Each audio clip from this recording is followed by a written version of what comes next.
बेहतरीन वीडियो लेके आया हूँ आप लोगों के लिए। इसको भी आप जनरल साइंस के प्लेलिस्ट में रख सकते हैं।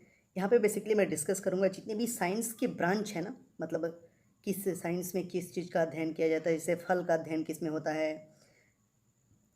फ्लावर्स का जो है स्टडी किस में होता है। तो इस तरह के जितने भी इंपॉर्टेंट क्वेश्चन अभी तक हमारे एग्जाम पॉइंट्स ऑफ व्यू से आए हैं उन सभी को मैं डिस्कस करूँगा। 40 के आसपास क्वेश्चन मैं बताऊँगा और सभी प्रश्नों के लिए 4 होमवर्क क्वेश्चन, मतलब 4 ऑप्शंस रहेगा।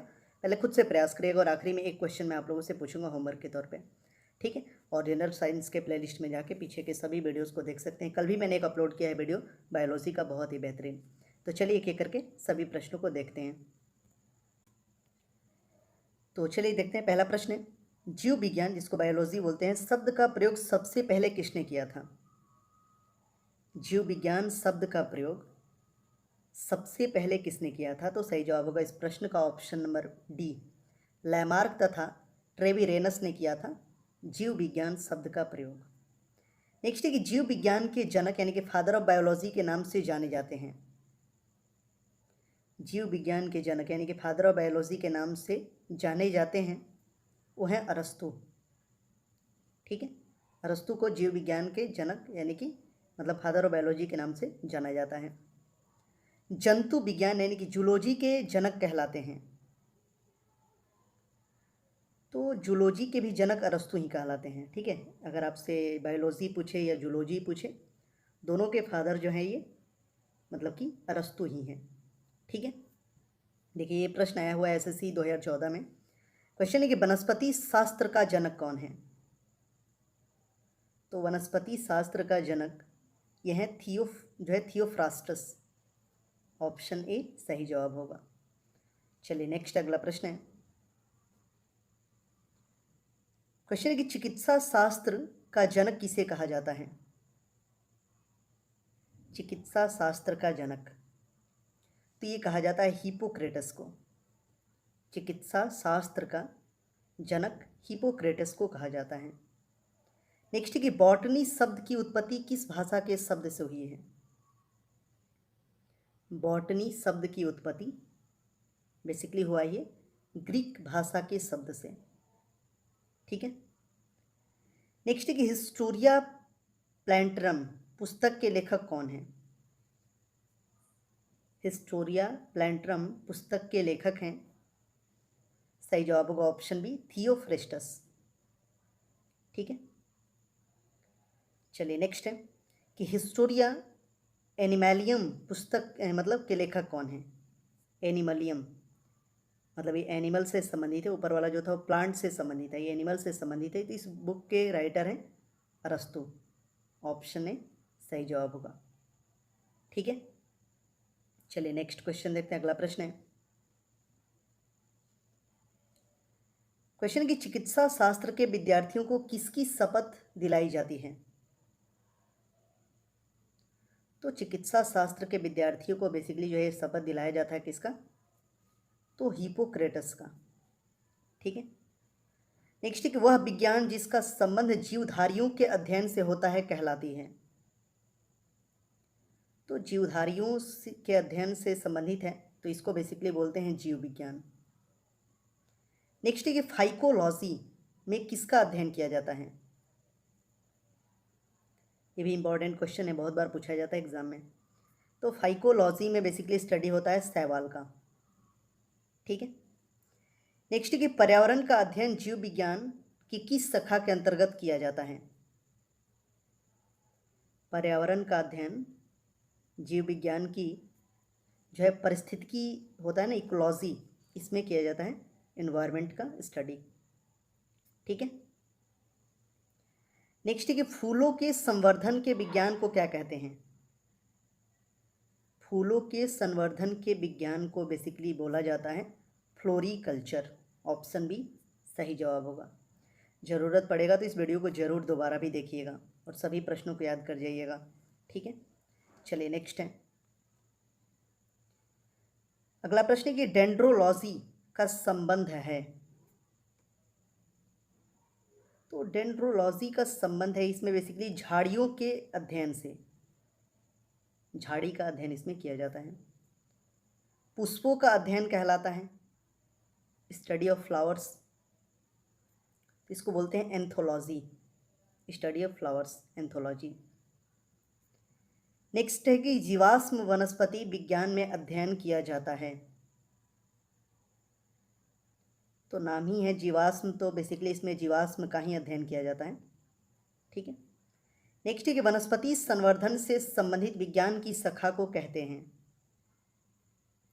वनस्पति संवर्धन से संबंधित विज्ञान की शाखा को बेसिकली कहते हैं हॉर्टिकल्चर, ठीक है।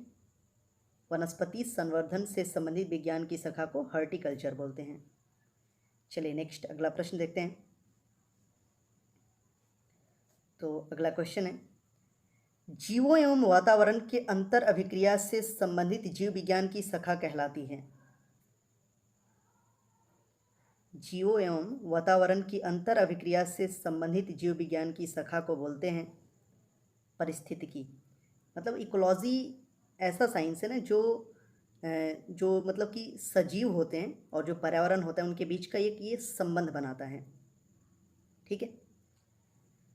वनस्पति विज्ञान की वह शाखा जिसमें शैवालों का अध्ययन किया जाता है क्या कहलाता है, तो ये तो अभी मैंने बताया था ना, शैवाल के स्टडी बेसिकली फाइकोलॉजी में होता है। नेक्स्ट कि सिल्वी कल्चर वनस्पति विज्ञान की वह शाखा है जिसमें वर्णन होता है, तो सिल्वी कल्चर इसमें बेसिकली स्टडी होता है वन के विकास के संबंधित, ठीक है। चलिए देखते हैं नेक्स्ट क्वेश्चन।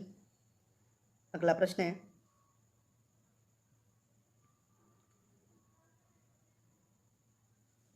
अगला प्रश्न है कि स्पर्मोलॉजी में किसका अध्ययन होता है, स्पर्मोलॉजी, स्पर्म से संबंधित है स्पर्मोलॉजी, ये इसका सही जवाब होगा ऑप्शन ए 20, ठीक है 20।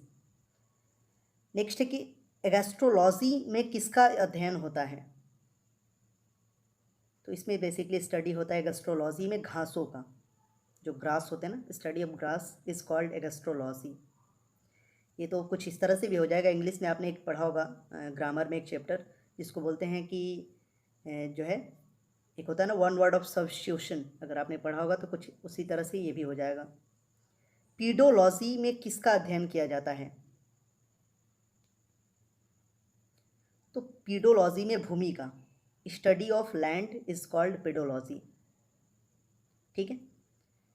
नेक्स्ट की आनुवांशिकता एवं विभिन्नता के बारे में जानकारी देने वाली वनस्पति विज्ञान शाखा को क्या बोलते हैं, आनुवांशिकता एवं विभिन्नता के बारे में जानकारी देने वाली वनस्पति विज्ञान को आनुवांशिकी बोलते हैं, ठीक है। चलिए बढ़ते हैं अगले प्रश्न की तरफ। नेक्स्ट क्वेश्चन, प्रश्न की पौधों को नाम देने वाला विज्ञान क्या कहलाता है, जिसमें पौधों के नाम दिए जाते हैं, तो बेसिकली उस साइंस को बोला जाता है वर्गीकी, ठीक है। फलों का अध्ययन कहलाता है जिसमें स्टडी ऑफ फ्रूट्स, तो सही जवाब होगा ऑप्शन नंबर डी पोमोलॉजी, ठीक है। नेक्स्ट है कि परागकणों का अध्ययन कहलाता है, तो परागकण का बेसिकली जिसमें स्टडी होता है उसको बोलते हैं पैलिनोलॉजी। नेक्स्ट है कि संसार में पौधों के वितरण का अध्ययन कहलाता है, तो इसको बोला जाता है फाइटोजियोग्राफी, संसार में पौधों के वितरण के अध्ययन को फाइटोजियोग्राफी बोलते हैं, ठीक है। चलिए नेक्स्ट अगला प्रश्न है, क्वेश्चन है कि साग सब्जी उत्पन्न करने वाले पौधों का अध्ययन कहलाता है, साग सब्जी उत्पन्न करने वाले पौधों के अध्ययन कहलाता है, तो इसको बोलते हैं, सही जवाब होगा ऑप्शन है ऑलेरीकल्चर, ठीक है। नेक्स्ट है कि वार्षिक वलयों यानी एनुअल एनुअल रिंग्स का अध्ययन कहलाता है, इसको बोला जाता है, ऑप्शन बी सही जवाब होगा डेंड्रोक्रोनोलॉजी। नेक्स्ट है सजावटी वृक्ष तथा झाड़ियों के संवर्धन से संबंधित अध्ययन कहलाता है, सजावटी वृक्ष तथा झाड़ियों के संवर्धन से संबंधित अध्ययन कहलाता है, तो बेसिकली इसको बोलते हैं आर्बोरिकल्चर, ठीक है। नेक्स्ट है कि पौधों की आंतरिक संरचना का अध्ययन कहलाता है, पौधों की आंतरिक संरचना के अध्ययन को बेसिकली बोलते हैं शारीरिकी। ऑप्शन सी इसका सही जवाब होगा। ठीक है, चलिए नेक्स्ट क्वेश्चन देखते हैं। देखिए क्वेश्चन आईबी में पूछा गया है 2014 में। पादप विज्ञान की शाखा कवक शास्त्र में किसका अध्ययन किया जाता है? तो कवक शास्त्र में बेसिकली ये फफूंद का अध्ययन किया जाता है। नेक्स्ट है एग्रो फॉरेस्ट्री। क्या है ये?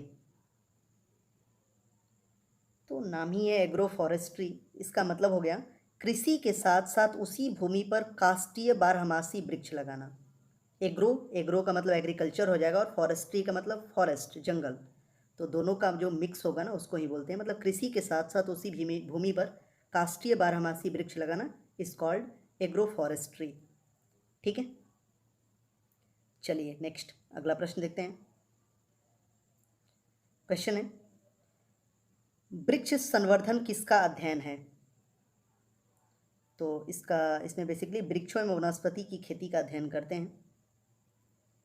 जीव द्रव्य के पृथक्करण एवं संयोजन से संबंधित वनस्पति विज्ञान की शाखा कहलाती है। जीव द्रव्य के पृथक्करण एवं संयोजन से संबंधित वनस्पति विज्ञान की शाखा को बोलते हैं टिश्यू कल्चर। ठीक है, और ये प्रश्न आपका होमवर्क है। इसका आंसर आप हमें कमेंट सेक्शन में करिए। इसका आंसर करिए कमेंट सेक्शन में। क्वेश्चन है निम्नलिखित में से कौन सा एक सही सुमेलित नहीं है? सही सुमेलित नहीं है कौन सा, ये बताइएगा। 4 ऑप्शन है आपके पास। देखिए क्वेश्चन यूपी पीसीएस 2015 में पूछा भी गया है। वीडियो को जरूर लाइक और शेयर करिएगा। चैनल पर नए हैं तो सब्सक्राइब कर लीजिएगा, बेल बटन को दबा लीजिएगा, जिससे कि जब भी मैं नेक्स्ट वीडियोस लाऊं तो आपके पास आसानी से पहुंच सके।